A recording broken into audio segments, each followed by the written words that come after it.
Iran ইসরায়েলের সামরিক স্থাপনাগুলোর উপর শনিবার ভোরে এক নতুন ও বৃহৎ মাত্রার ক্ষেপণাস্ত্র ও ড্রোন হামলা চালিয়েছে। ইরানের ইসলামী বিপ্লবী গার্ড বাহিনীর এই হামলা ইসরায়েলের বিমান প্রতিরক্ষা ব্যবস্থাকে ফাঁকি দিয়ে সরাসরি তেল আবিবের কেন্দ্রস্থলে আঘাত হানে। এর ফলে সেখানে বিস্ফোরণের পর আগুন জ্বলে ওঠে। ইরানের রাষ্ট্রীয় গণমাধ্যম তাসনিম জানিয়েছে, এই অভিযানে ইসরায়েল অধিকৃত ভূখণ্ডের সামরিক ও লজিস্টিক কেন্দ্রগুলো লক্ষ্যবস্তু করা হয়। এতে তেল আবিব সহ বিভিন্ন ইসরায়েলি বস্তিতে সাইরেন বেজে ওঠে এবং একাধিক এলাকায় বিস্ফোরণের শব্দ শোনা যায়।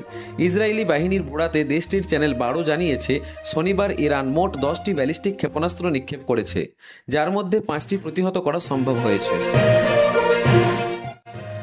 এর মধ্যে তেল আবিবের দক্ষিণে হোলান এলাকায় একটি ক্ষেপণাস্ত্র আঘাত হানে, যার ফলে একটি বহুতল ভবনে ব্যাপক অগ্নিকাণ্ড ঘটে এবং উল্লেখযোগ্য ক্ষয়ক্ষতি হয়। এদিকে ইরানের ধারাবাহিক পাল্টা হামলার প্রেক্ষিতে ইসরায়েল নতুন লাইটিং এয়ার ডিফেন্স সিস্টেম মোতায়েন শুরু করেছে, যাতে ইরানি ড্রোন প্রতিহত করা যায়। ইসরায়েলি চ্যানেলটি এমন তথ্য নিশ্চিত করেছে। এদিকে জেরুজালেম পোস্ট স্বীকার করে বলেছে, ইরানি ভূখণ্ডে ইসরায়েলের হামলা শুরুর এক সপ্তাহ পরেও তেহরানের কেন্দ্রীয় স্থানে কেন্দ্রীয় সরকারের স্থিতিশীলতার কোনো ভাঙন নেই, বরং তেহরানের অবস্থান আরও শক্তিশালী হয়েছে। অন্যদিকে তাসনিম জানিয়েছে, শনিবারের হামলাটি ছিল ইরানের 18তম পাল্টা সামরিক পদক্ষেপ, যা তেহরানের পক্ষ থেকে চলমান প্রতিশোধমূলক অভিযানের অংশ হিসেবে দেখা যাচ্ছে।